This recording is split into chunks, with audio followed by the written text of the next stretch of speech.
Welcome, podcast listeners. It is episode number 378 of the Fret Talk podcast. You are here with your host, Mr. BudgetPedalChap. It is an episode today. Oh, I am excited to do this one. There is lots of news, considering it is getting, we are circling the precipice of December. This is a quite chunky news week. So I'm very excited. I'm also joined this week by the one, the only, Mr. Mac Wine. Say hi, Matt. Hi, Matt. Whee! I mean, it has been only an episode, an official episode of the Fret Talk podcast that you've missed, since last time, because the last one was Lee. However, there have been 2 episodes on the podcast feed since you were last on. Ooh. Exactly. That is the correct response. Because we did a little bit of cross promotion this week. Both myself and Lee. I'm not going to take credit for this one as much as I would love to. This was all Lee's brainchild, essentially. So he was tracking a rather controversial post in the Pedal Boards of Doom group, and it turns out that the controversial post belonged to what essentially is a pretty massive artist from the Philippines, which it's mental to even think that we've got massive artists within the Pedal Boards of Doom group. Let alone they're making satirical jibes at people owning lots of pedals. So we, essentially, long story short, we wound up doing an interview with the Philippine equivalent to someone like Alanis Morissette. I think that's the most ridiculous thing that's ever been said on this podcast. and considering the track record of 377 previous episodes of pure shenanigans. Absolute. Yeah. Yeah.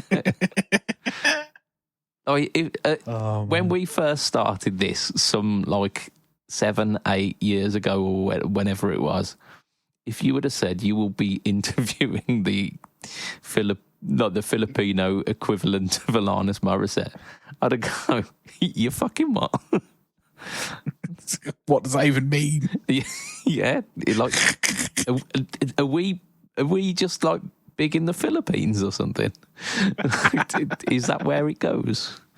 But no, it was such a great fun interview to do, and we did a cross promotion between the Pedal Boards of Doom YouTube channel and the Fret Talk podcast, which I think it's about fucking time, innit? It's about fucking time, considering how long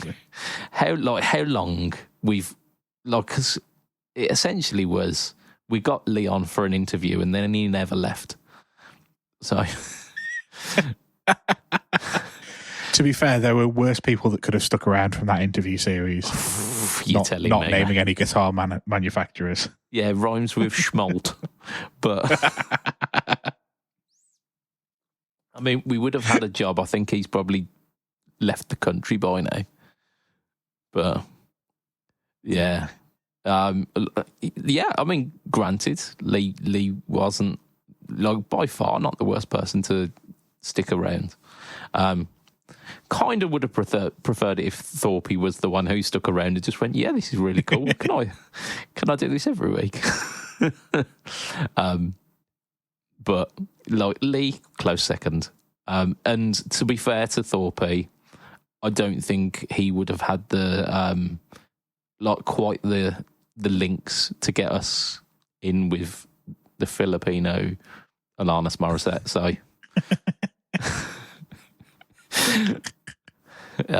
Oh dear. Yeah, I think he probably also would have got fed up with this over time. Oh yeah. He seems to be a little bit more sensible than we are. Not always, but sometimes. I don't know. He bought an amp based on the fact that it made him feel like Batman. So, there's definitely a little bit of the Fret Talk podcast about him. Yeah, but yeah, I get what you mean. He's He's business serious, isn't he? He's business serious, whereas we're dick joke not serious. Yeah, he probably couldn't be seen to be on a podcast with me, given some of the comments that I make on this. Yeah. Yeah. Yeah, and other previous hosts' comments that have had to be... some of those never got aired, though. Yes, yeah. But just like being in the general vicinity of such nonsense probably would have scared him away. Yeah, wouldn't have helped him. Yeah. But there we go. We've got Lee. I like Lee's a gent. I do like Lee. As much as I sometimes put across the facade that I don't. I do actually like Lee. He's good people. His heart's in the right place. Right. And yeah, like he orchestrated the whole kind of Zell interview. If you haven't already, check it out. Check out one, the other, or both. I think with the visual on Pedalboards of Doom, because you obviously get like video to it, it's interesting to see. But you get a lot more detail in the podcast. The podcast is pretty much unedited, like save for like one or two coughs and kind of internet glitchy issues. It's pretty much from start to finish. So yeah, definitely check that out. What you should also check this for a segment, is affordaboard.co.uk. Do you like that? That was smooth, that was, wasn't it? Did you call it a segment instead of a segue, though? Yep, I did. I did. Smooth. This is our sponsored segment, this. And there was a segue into it, yes. So affordaboard.co.uk brings you pedals from DemonFX, JSA Effects, Mosky, Joyo, 4D, Caline, Nux, Movil, Chord, and Valve at amazing prices. It's getting more and more sultry each week, isn't it? Valve. That's Dan on it. Yeah, there was some proper love for Valve in one of the comments that are in like a video that I posted recently. Someone really loves Valve. So, or works for Valve. Yeah, I mean, they aren't mutually exclusive. You could do both. But yes, I've done a few videos on the Valve stuff, and the final Valve pedal, which is, I think, what's it called? It's really obvious. It's like the Overdrive TS or something like that. Which, like, I wonder what that might be. Yeah, have a guess. It's a Teletubby simulator. I'm going to give you a little bit of a kind of sneak peek behind the curtain here. It's actually rather legit. But yes, Affordaboard are, of course, a UK company with all of their stock ready to ship in fantastic recyclable packaging. You should check them out at affordaboard.co.uk. Yeah, well, that's proper, like a proper segment, though, isn't it? Proper. We mention shit news at the start of our podcasts because it feels very British to start with the disappointment of the week. And the last kind of 2 or 3 weeks, we have been putting off a shit news. We've been saving it. We've been banking it because we don't know if there will be a drought of shit news. This week is not that week because there is shit news. So we're not talking about the John Frusciante Stratocaster. Although theoretically we have actually mentioned it for about 4 weeks on the trot. But just beware, it's coming. Origin Effects are our shit news this week. And once again, I preface this with the fact that Origin don't make bad products. Origin products are actually rather good. However, I think we're just disappointed We're just disappointed that they're making overdrives rather than incredibly complex 20-knob compressor, like studio compressors, or drive pedals that simulate all the amps ever.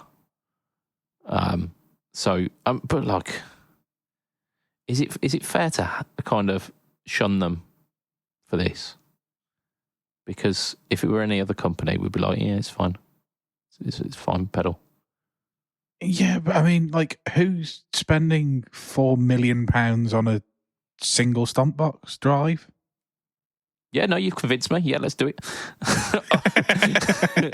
So the Origin Effects Deluxe 55. Oh dear, I am a fickle human. The idea behind it kind of sounds all right. It's based on the Tweed Deluxe from 1955, the 5E3 Tweed Deluxe, which is basically, so it's like a little, like, is it a 10-inch speaker, that one? I'm not sure if it's a 10 or a 12, but it's certainly a one speaker, small combo. Yeah, tiny combo. Made very famous by the fact that Neil Young uses one and misuses one, I think, is the way to do it. No, I think he uses it how that amp is designed to be used. It just, when you use the same amp for 50 odd years in a row, and you push it as hard as he does, it struggles to handle it. Like, if you were pushed to your absolute limit every day for 50 years, you'd probably struggle to still be around in the same form, wouldn't you? I mean, that sounds like working life, that does. But it's not been 50 years yet, so, like, yes, granted. Yeah. Although, looking at the image of this Tweed Deluxe amp, it seems to be holding together better than I do.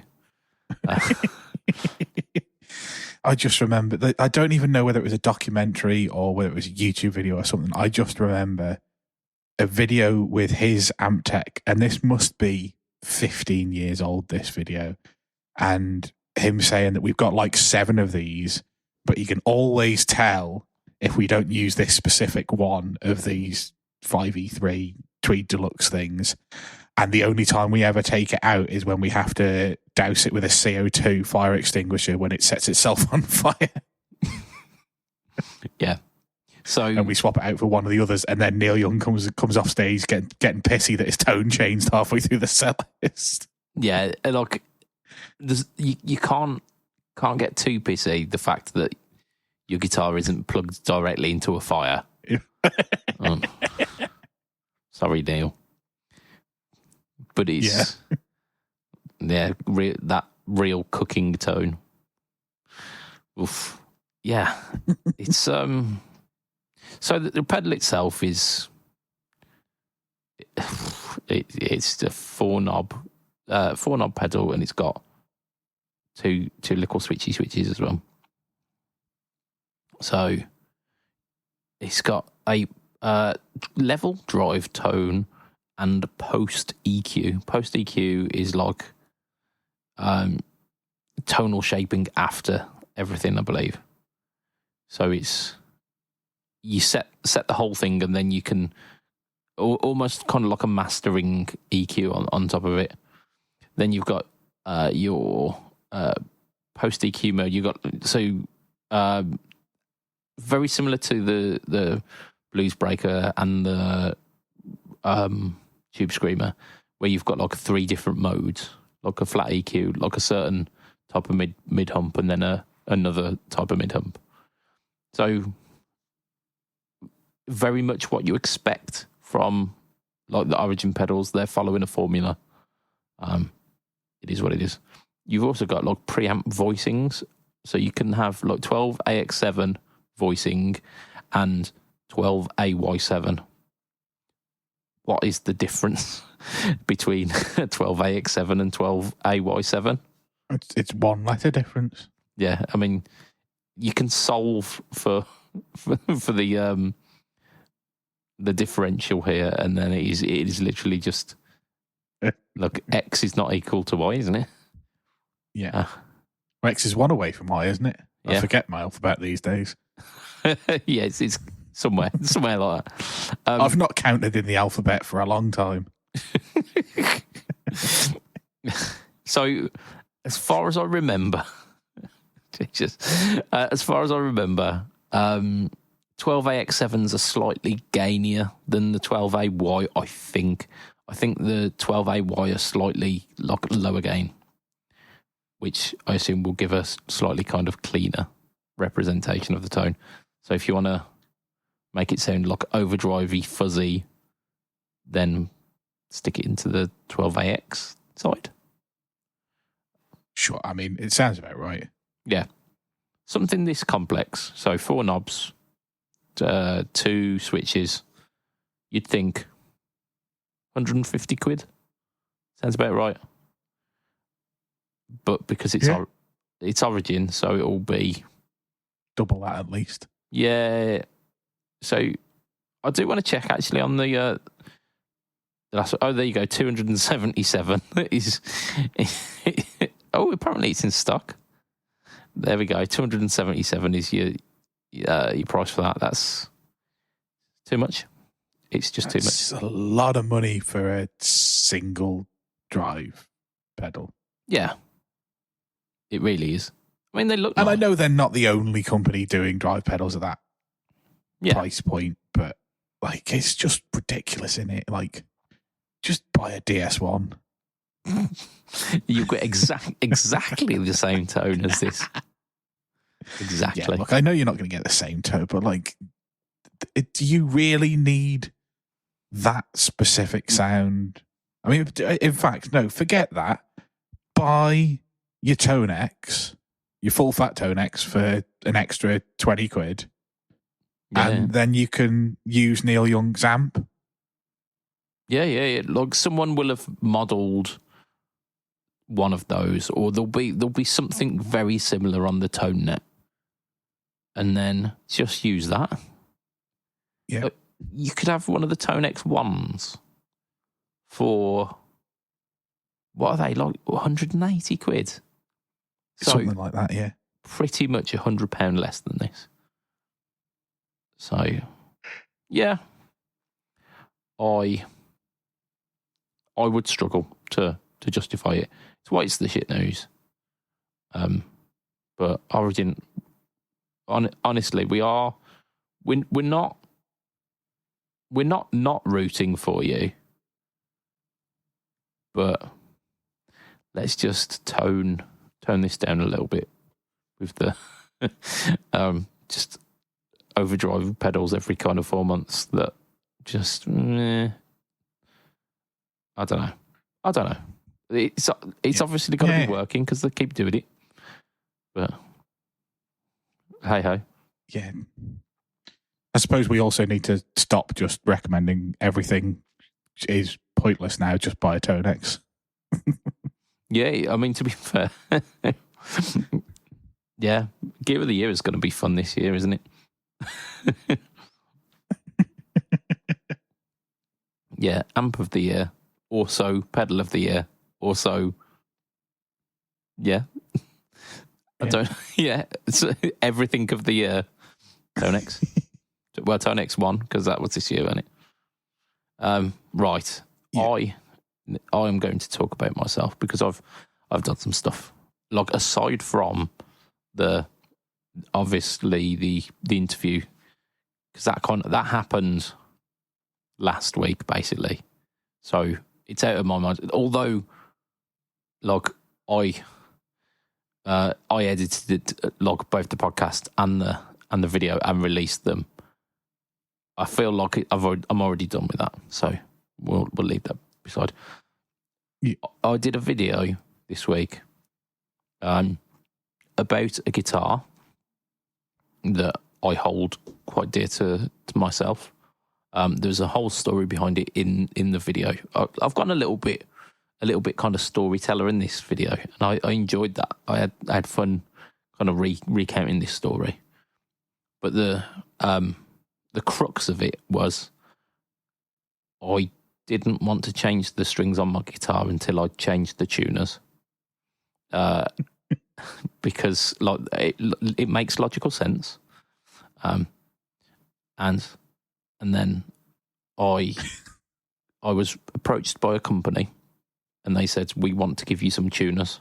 So I was like, yes, that's the prompt that I need to finally get my arse out of gear and like change the strings on this guitar.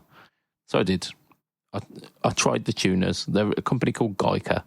I've seen them. They've been doing like a marketing push the last kind of couple of months. So I've seen a couple of guitar channels with the Geica stuff. Like perfectly fine. Like it's like quite good quality stuff. Very similar to the quality of the old Axes Are Us locking tuners that I used to buy until they got too expensive. Axes Are Us kind of kept bumping up their prices until they were very similar price to stuff like Goto. And then by that point, I'm like, well, why would I buy the cheaper alternative?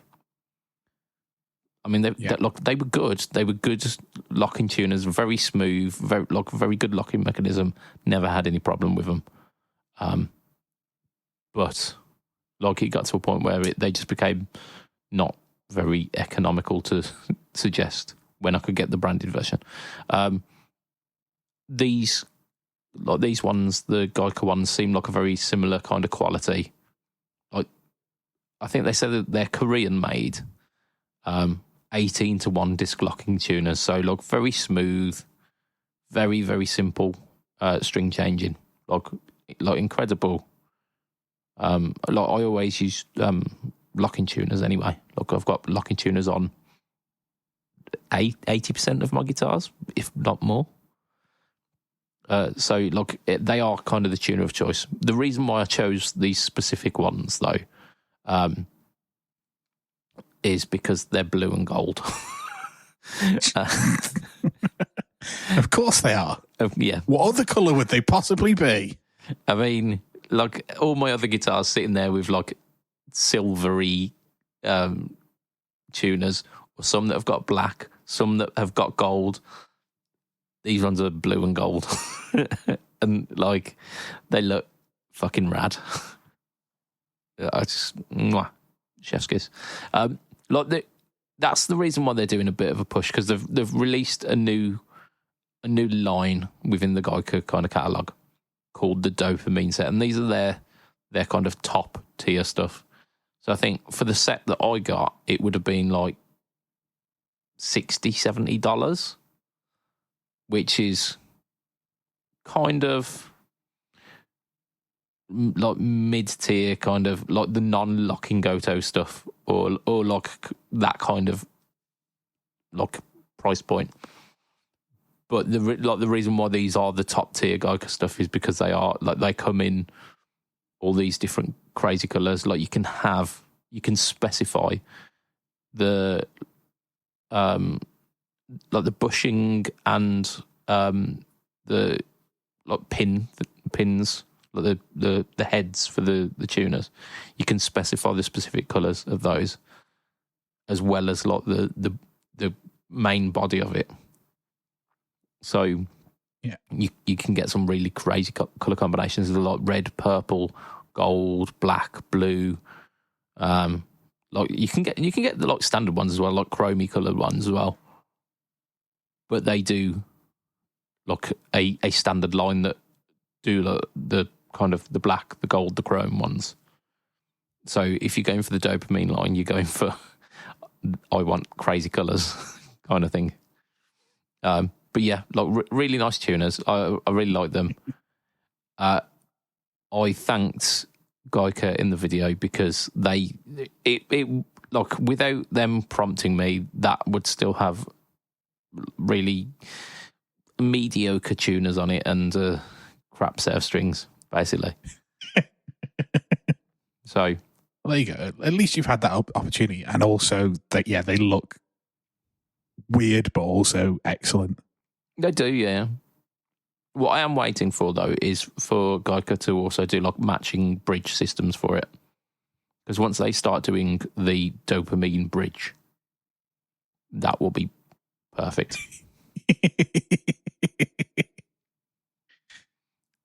So, I'll watch this space, I guess. Because we might see some cool different finishes on the bridges coming up. Not that I've not like heard any insider scoop. They haven't told me that they are planning on doing that. But that'd be what I'd do if I was them. You might want to tell them that. Yeah, and then ask for 10% cut. Oh, yeah, I should do that. I've been working tirelessly here over at the BudgetPedalChap channel. I have pushed the boundaries. I have done something that I thought not possible. And was it changing 6-year-old strings? I mean, yeah, that was an impossible task. But it was so I like recently I've done a new series on the channel. I've done the board on the budget, and I've kind of established that one. There are 3 episodes now, so it's legit. It's a thing, and I plan on doing kind of one every month or so with that. That's changed a lot, because at some point it was like, I'll do one every 3 months, and then it was like one every 2 months, and now I'm loving it. So let's make it monthly. Yeah. It's look, I enjoy playing with me noisy Legos. So well, like it's a lot of effort. Like putting together a board for a video is a lot of effort, but it's good fun as well. So look, I will theoretically, I'll aim once every month or so, maybe like once every 2. But yeah, that's the kind of aim, at least anyway. I realised that I'd neglected one of my series, which was a relatively popular series as well, which was the Versus series. There's not been an episode of that in a good couple of months. So I was like, I'm gonna do a Versus. I'm gonna do a Versus because it deserves the airtime. And the last video I put out didn't do particularly well, so I want to bump in the views as well. So I thought, what can I do? The Nux 63 has been a really popular pedal, and loads of people have said, can you do this versus the Joyo? Because the Joyo's good, the Nux is good. I want to know, like a side-by-side. Like, that would be a really good thing to do. Then I realised I also have got a Vox AC30 emulation pedal by TC Electronics called the DC30. I've pushed the boundaries of Versus technology, and this week, if I get it edited in time, which I should do, like it shouldn't take that long, I've done the first 3-way Versus. So it'll be no talk or tone, Versus. I might need to workshop that idea. Yeah. But yeah, so I've now done a video where I'm going to be shooting out 3 pedals versing each other, and there is potential that this can continue because I've got the TC Jims 800, I've got the Nux Plexi Crunch, and the Joyo British Sound. They could all be versed together, but then like I could throw some other things in there as well. Could maybe even push to a 4 or 5 verses. Yeah, you probably need more than 2 days to edit, though, if you start doing like 6 different martial inner boxes. Yeah. Like, legitimately, this video took me the best part of 2 hours to record, whereas like no talk or tones usually usually take. I mean, they do cost time because I'm spending time. Yeah. But they usually take 30 minutes at most. So, like, that's a 4-fold increase. And do you think adding another pedal would make it another 4-fold increase? So it's 8 hours to do a four-way versus. There is one way to find out. Yeah, and then the 5-way takes you 3 days to record. Yeah. Like, adding any more on top of that, it then becomes an entire month's project. Yeah, I don't think I can commit to that. But so, look, there's options. There are options for the fact that this 3-way Vox edition, I'm giving the people what they want because they wanted to hear the 63 versus the Joyo. And I've been the fairest to each of the pedals. I haven't put them all through the same situation. The Diamond 63 is supposed to be pushed into a clean amp. So I've done that. It goes into the clean amp. The Joyo is a preamp pedal. So, and it apparently, look, theoretically has got a cab sim. It sounds shit when you don't add a cab sim. So I've done it as a preamp, but with a cab sim. Yeah. And then the TC Vox 6, whatever it is, DC, whatever. DC 30. That's the one. That one has got... It's not the TC Vox. I'm TC... pretty sure Vox would have some issues with the trademarking on that one. Yeah. They might do. They might do. So the TC-DC has its own inbuilt cab sim, which emulates the Alnico Blue speaker. So I've used that. They've all gone through the same reverb and compressor. So it's all within the same kind of ecosystem. But I've made it so that they play to their own strengths. So it's the fairest possible comparison. There is a lot of difference in the tone, considering they're all supposed to be pointing towards an AC30 sound. There is a lot of difference in the tone. None of them sound bad, but they all sound very different. And I am going to be interested to see which one is received the best. We've got a clean, a crunch, and a kind of lead example. And they are all very, very much inspired, quote unquote, inspired licks. We shall see. We'll see. I'm excited to see that one. Let's do some more news.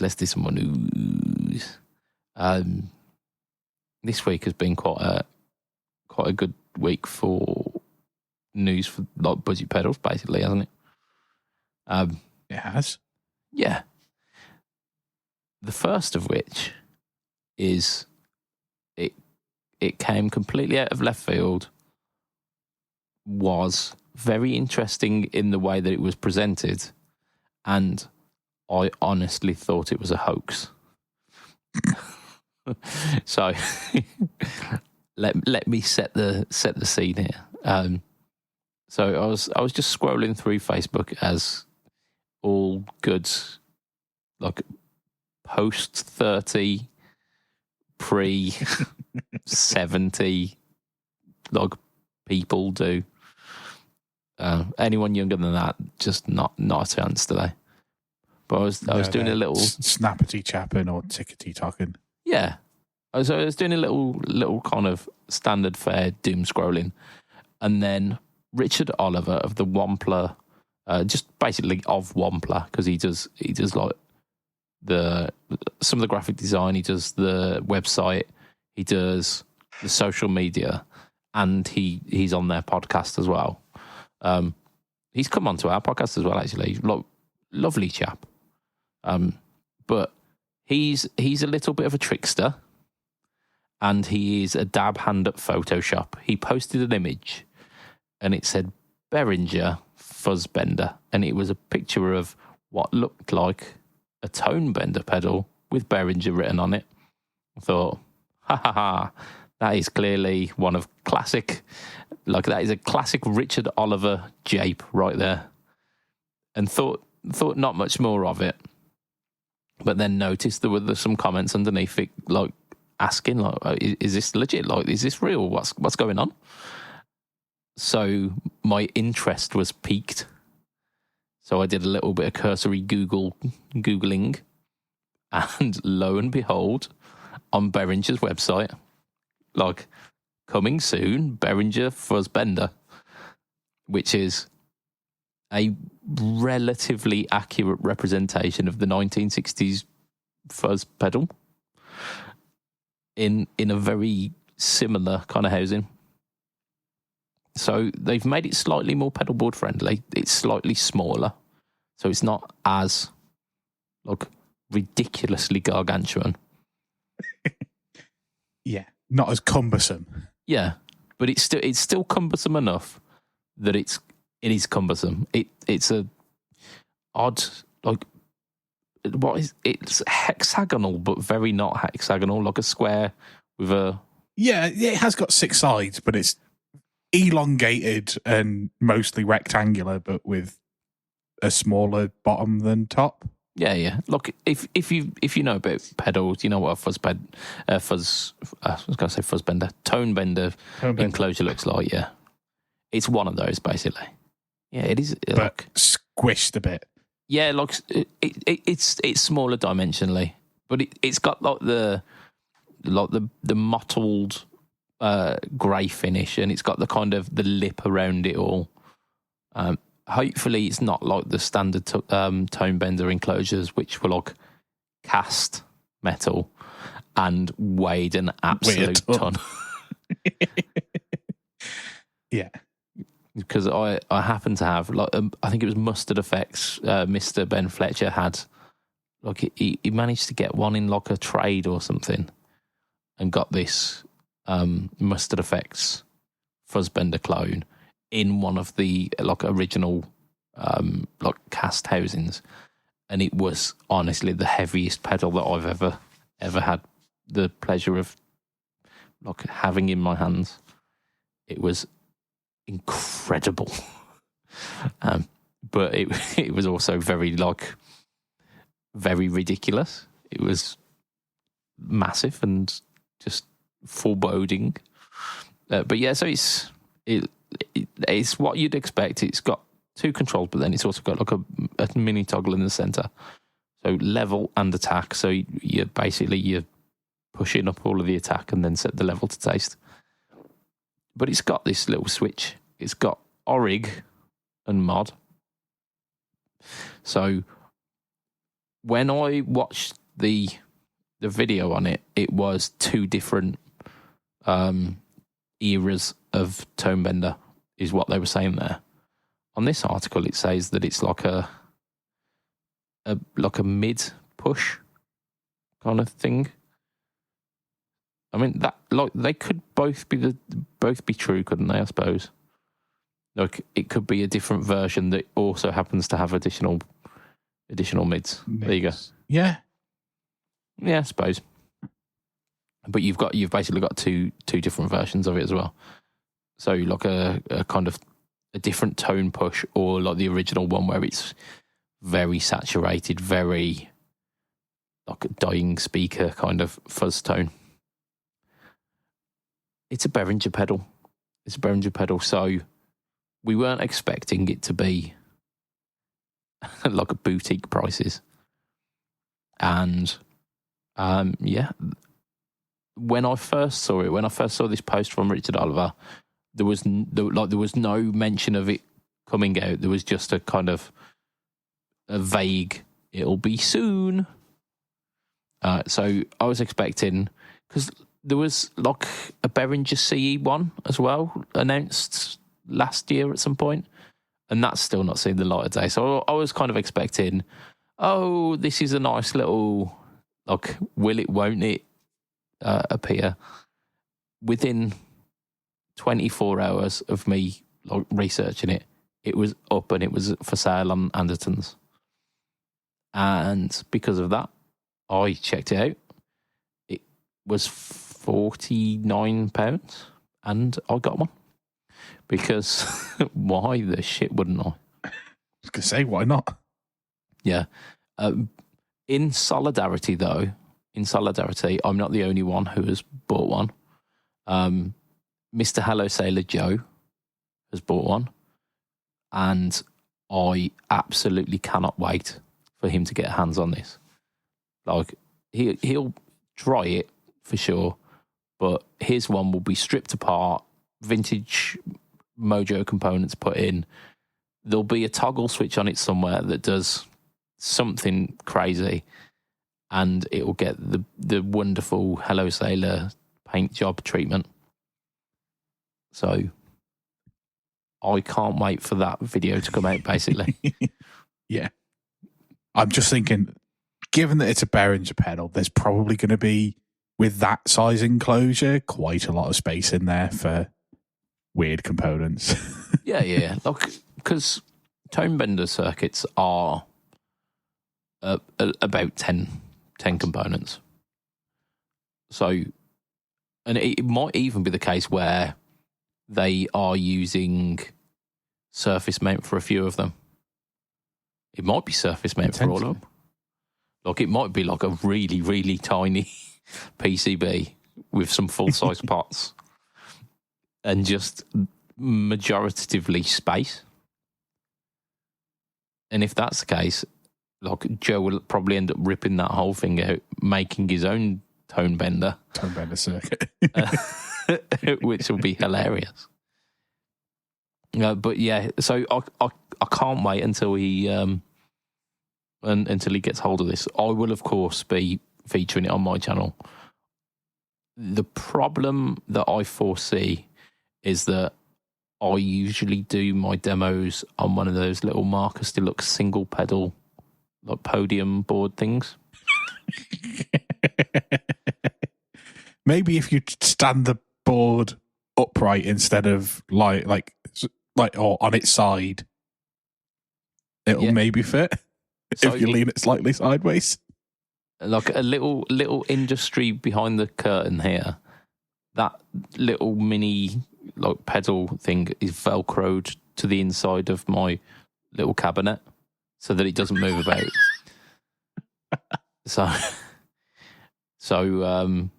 I'm gonna have to do this one just on the floor, I think. No, I've got a better idea. Put the fuzz pedal in on it, but sideways, and rotate your camera by 90 degrees. I mean, it's an option. I think I would prefer to just have the pedal on its side and just not even mention it in the video. Just the pedal's on its side. Not acknowledge it. Yeah. So yeah, that could also be an option. I'll think of something. It'll be fine. But shit, like, it's gonna be fun. Yeah. What are your thoughts on it, Matt? Yeah, I mean, I'm not really one for the circuit, like you thought. I don't know whether this was before the cast now or whether you said it but just before, but it's basically known for being that satisfaction pedal and not much else. Yeah. Like, I know did Fender do a tone bender circuit? Boss did one. It was a Boss. Yeah, that's exactly what I meant, not Fender. I was literally picturing a Boss pedal in my head and said Fender. But yeah, like, everyone went mental for it, and I was like, but nobody liked them. But yeah, whatever. Like, I think it's much better than that, given that it's 48, 49 quid. Yeah, depending on where you buy it from. Like, it's a good, cool thing. I mean, it's perfect time to be releasing something like that, because who doesn't want an extra fuzz pedal for Christmas? So that's probably part of the reason for releasing it around now. And like, especially given that it's got a mod switch as well, like it's not just a single trick pony, it's a 2-trick pony. Because I imagine for you to get the most fun out of it, you slam the fuzz to, or what are they calling it, attack. Attack, yeah. You slam, you slam the hell out of that, and then just the level is there to try not to break your speaker. Yeah. Yeah. You set you pepper in the level to kind of to taste, but the like, and if you put the fuzz anything kind of below about 2/3, you're not supplying the voltage to the circuit, and you're kind of getting a kind of farty, weak overdrive sound. Yeah, and it's funny for 5 seconds, but you get fed up of that pretty quickly, don't you? That's what I tend to find with all of those, like, voltage starve kind of, it's supposed to be emulating this guy who would only ever put a battery with 7.64 volts in his thing, and he'd use it for one song and then take the battery back out and get a new one that's at 7.6. Just all of that nonsense and tone sniffing. But yeah, I like it's. I mean, to have pedals coming in at this price, that's where these kind of pedals should be. Yeah, these reissues of a 60s pedal that was basically they were coming up with what a guitar pedal would be, and we've moved on a long way since. So if you're emulating those kind of sounds, they should be coming in at this level, in my opinion. Yeah, it was designed to emulate a broken channel track on a mixer, wasn't it? Like it got like a certain sound out of like a completely fucked mixer, and then it was a case of, we need to emulate that, so let's create a pedal that does that. Our mutual friend Steve had one back in the day and hated it so much that he threw it away.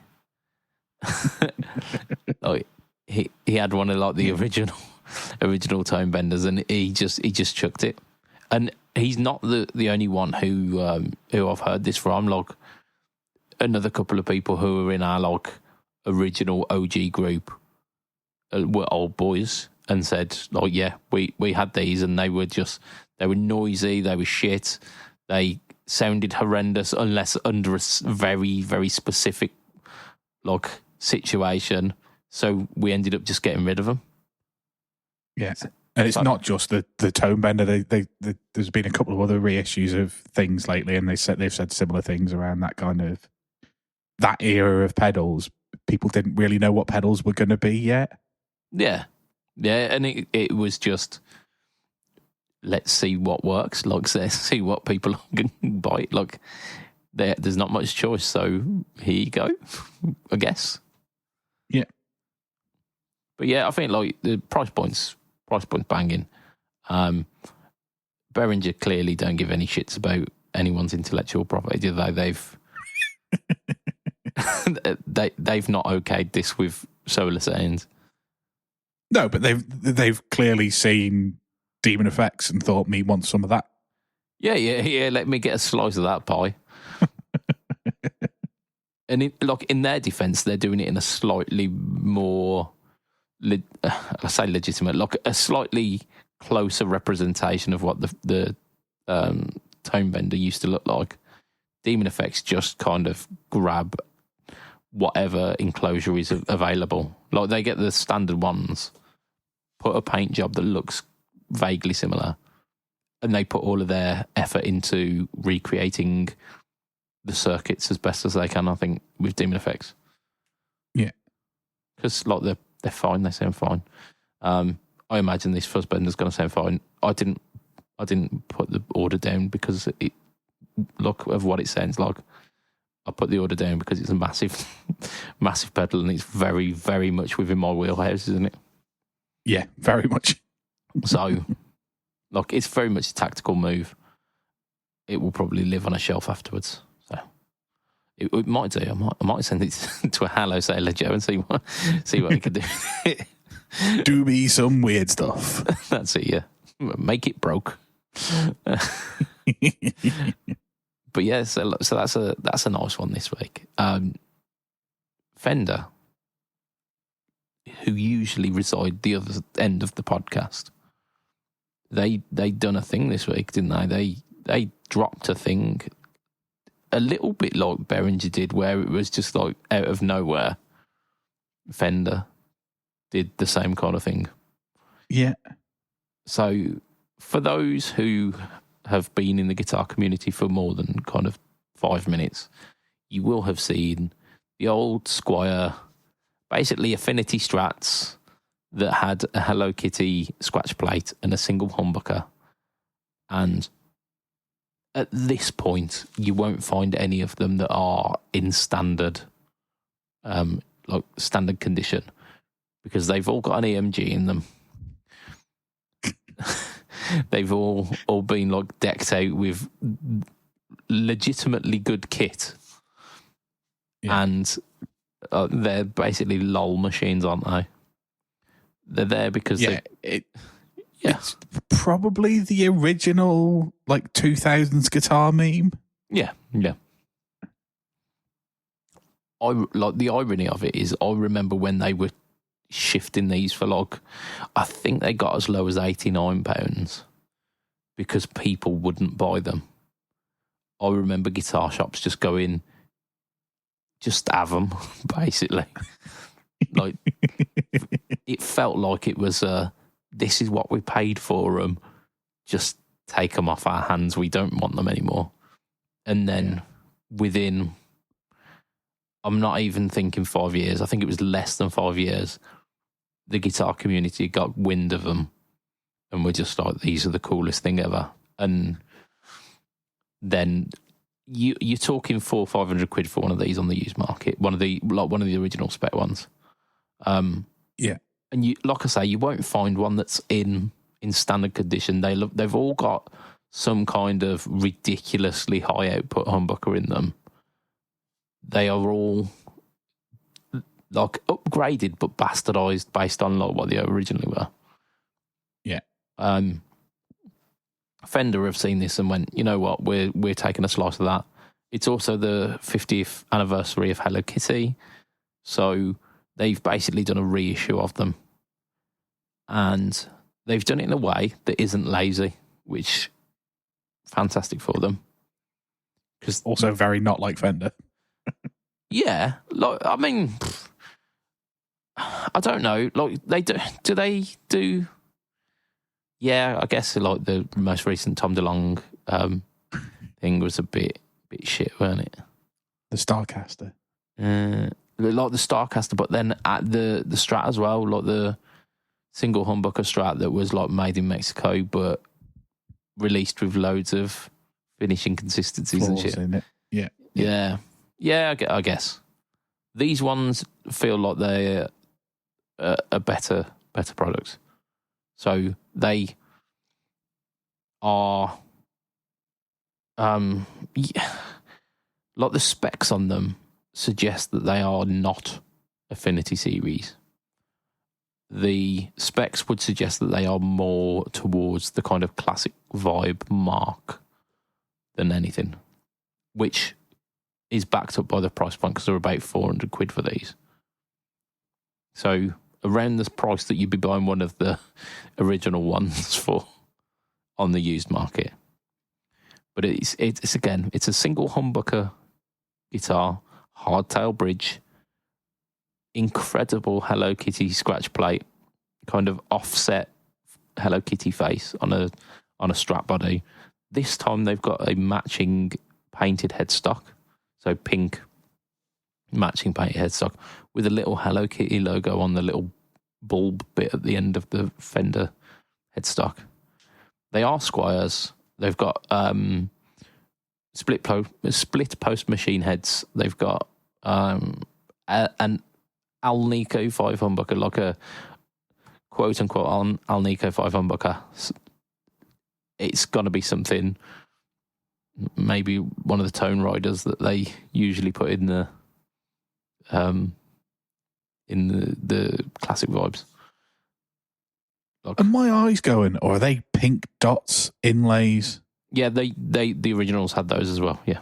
Oh, okay. So like maple fretboards, pink dot inlays, gloss back, which I think the original was a satin back. Very much the Affinity series at the time.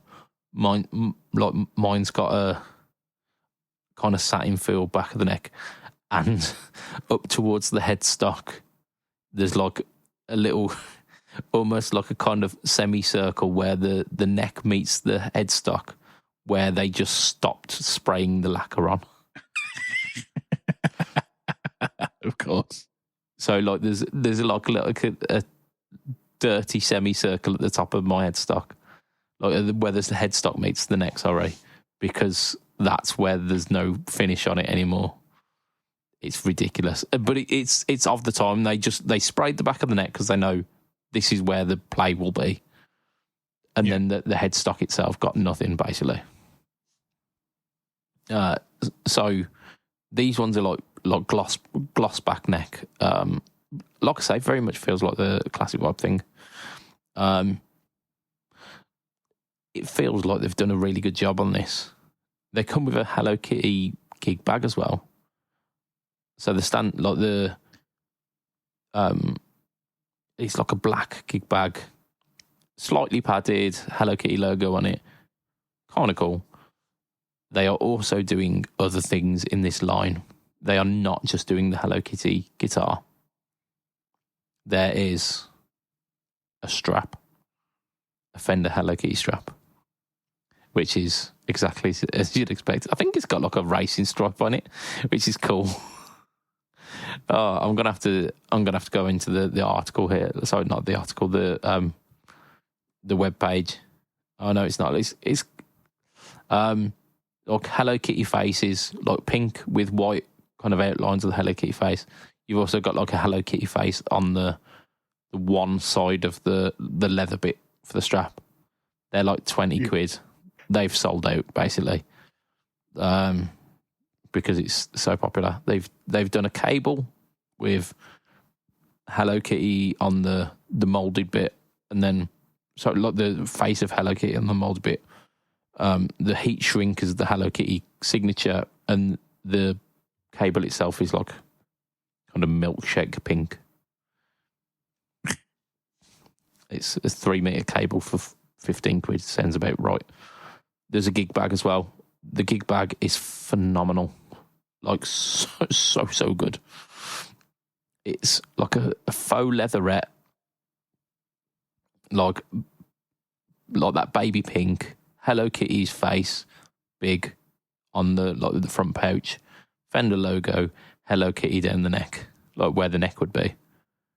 It looks really like a really sturdy bag, like very padded and very hard wearing because it's got like that leatherette kind of finish to it. Yeah. Oh, just out of all of them, that gets my vote. However, the pièce de résistance is the Hello Kitty fuzz pedal. So there is a Hello Kitty 3-knob fuzz essentially, and it's got fuzz, tone, volume, but it's also got what I assume is the Japanese for fuzz, tone and volume next to it. So like fuzz, tone and volume are in white on this like baby pink pedal. The Japanese is in like a reddy pink colour, and then it's got the word fuzz in this like full on Hello Kitty font kind of thing. It is ridiculous. It is ridiculous, but amazing. I think they describe it as being an op amp based fuzz. So it's it's gonna be how do we put this without saying the words Hello Kitty and Muff in the same sentence? I don't think you can. Well, there you go. We did it. So it's almost certainly going to be kind of op amp muff based circuit, isn't it? 3 controls. It's basically £100. In fact, like certain places you can get it slightly less than that, but it's basically just £100. It's in the same vein as the Hammerite series, which has got like the witch hat knobs. Yeah. It looks like it's made by the same people. It's £100. I would say so. Yeah, I got one of those too. Yeah, I mean, like, I'm not really into the whole Hello Kitty thing. Like, I get it's funny for a metal band to play with a guitar with a, I assume, children's-based marketing thing, although I was reading up on it today because people were saying, like, what the fuck is it even all about? I thought it was a Japanese thing. It's British. It's a British brand who got big in the 2000s in the Japanese market. But, like, it's a bit funny. I think the key thing here, given that it's Hello Kitty's 50th anniversary, is these things will probably keep their value, especially given how the older guitars went. Yeah. And they weren't 50th anniversary ones, so no, you've got that going for you as well. They were just like being kind of ejected from stores by the end of it. So there was absolutely nothing remarkable about them, yet they have gained a cult following since. Yeah, and I think that'll be the key here. I think all of this will sell quickly. I can see that Thomann are out of everything apart from the cable already. Oh, wow. If you search Hello Kitty on the Thomann website, it's only the cable that's left. Everything else has been taken down again because I assume they were told how much they would get and they've sold through the rest of it. So it doesn't even say out of stock. It's just they're not there anymore for anything apart from the cable. Yeah. I've clicked on the links on the article and it just says we will not be getting any of these back in kind of thing. So yeah, I imagine, same as you. I think it's they got a certain allocation of stock and went, that's all we're selling, and they've sold it. Hats off to Thomann. And I think everywhere will sell out of these. I don't think they'll stick around very long. I don't think you'll see many of the fuzz pedals on boards. I don't think you'll see many of the cables in use. You might see somebody using it kind of ironically. You'll probably see a few people using the strap, but I don't know. I mean, the guitar is definitely a better quality guitar than the original.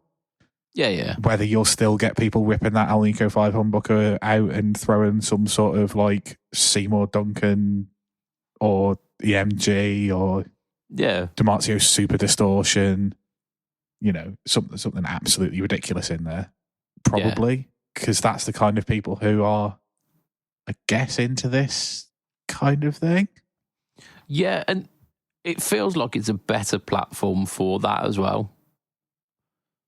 Like the old one was a mod platform in spite of it being a cheap guitar. Whereas this one feels like it's been prepped and designed for the inevitable modding wave of modding. Yeah, and I guess in my head it's for K-pop bands, right? But actually it's probably as much for ironic metal bands as it is for K-pop. Yeah, look, it's for like absolutely brutal metal fans in their 30s. Who were a little bit quirky and want a little bit of a laugh. Yeah. And it'll be fine for that. It's not something I would buy out of any other reason than I think most of this is probably going to hold its value. Like aside from the cable and the strap. Value. Oh yeah, that's not worth it, but I wouldn't buy Hello Kitty cable or a strap. I think those are the kind of things that you'd buy, your 13-year-old daughter who's just getting ready to, or just got into playing guitar. That's what they're for. But I think the pedal is for people of our age, ironically buying, and the guitar probably the same. Yeah, like legitimate. Like I've already seen a review of the guitar, and it very much falls into the men of our age doing it for the lols kind of thing. Yeah. And there's going to be a spate of fuzz reviews. In fact, actually, I saw Joe Branton on Instagram again like really serious talks camera about a guitar product's coming out that's going to revolutionise the guitar pedal industry. And like it's from an absolute titan of industry that's celebrating their 50th year, and then comes up with this Hello Kitty 50th anniversary thing with the cables. May I add, because I was very impressed that he had matching cables. So yes, it's already happened.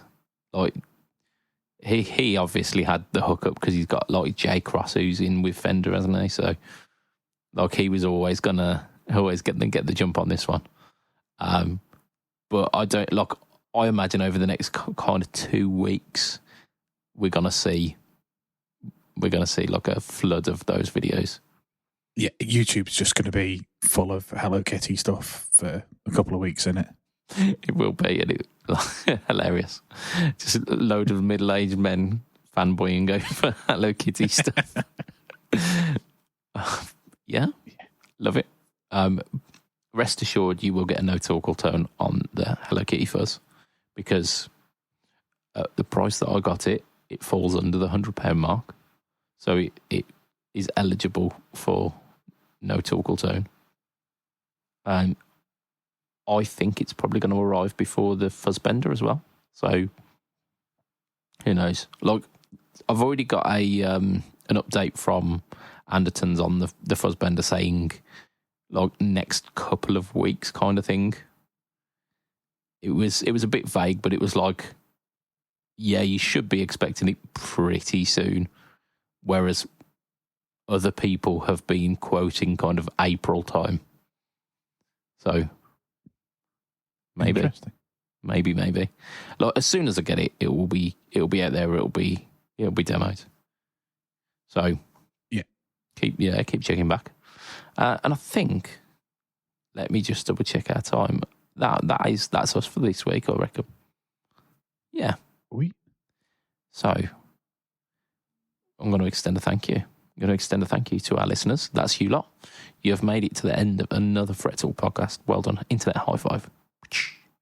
I'm going to extend a super special thank you to our sponsor, Mr. Affordaboard.co.uk. Mr. James over at Affordaboard, thank you for keeping the shenaniganizing.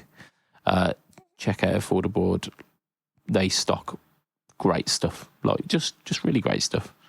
Like carefully curated and like always ahead of the curve with like the new drops of stuff like Mosky and DemonFX. So like keep checking back. I'm going to extend our final thank you of this week to our Patreon backers, who are amazing people, and for as little as $2 a month you can be part of that crew. You can be part of the crew of Patreon backers. They're just good people.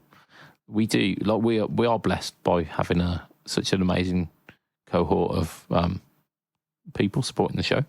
One of the benefits of being a Patreon backer, not only do you get additional Fret Talk shenanigans almost on the weekly. I'd like to say weekly, but we've dropped a couple of weeks, but more often than not, definitely. Usually about 20, 30 minutes, sometimes even going close to an hour on the page.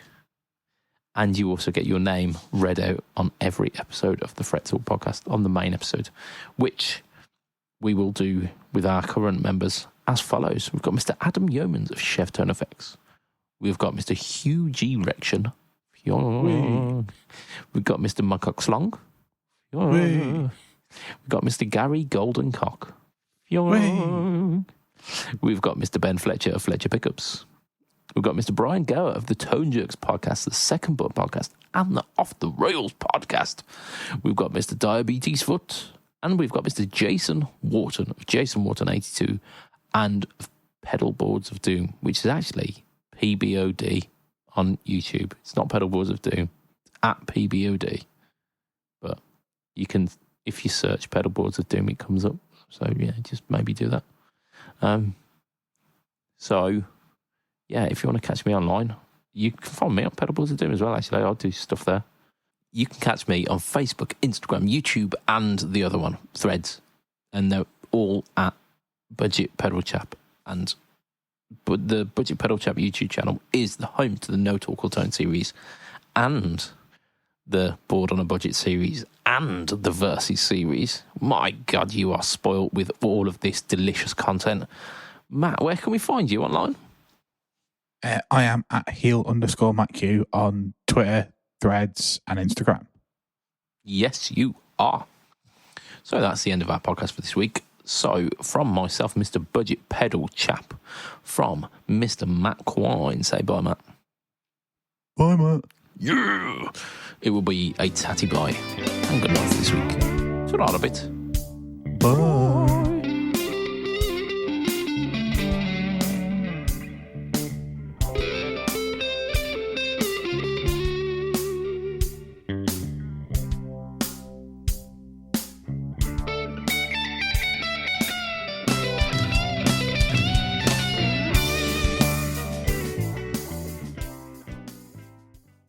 I'm not a magician, but I once turned a back rub into 2 kids and a mortgage.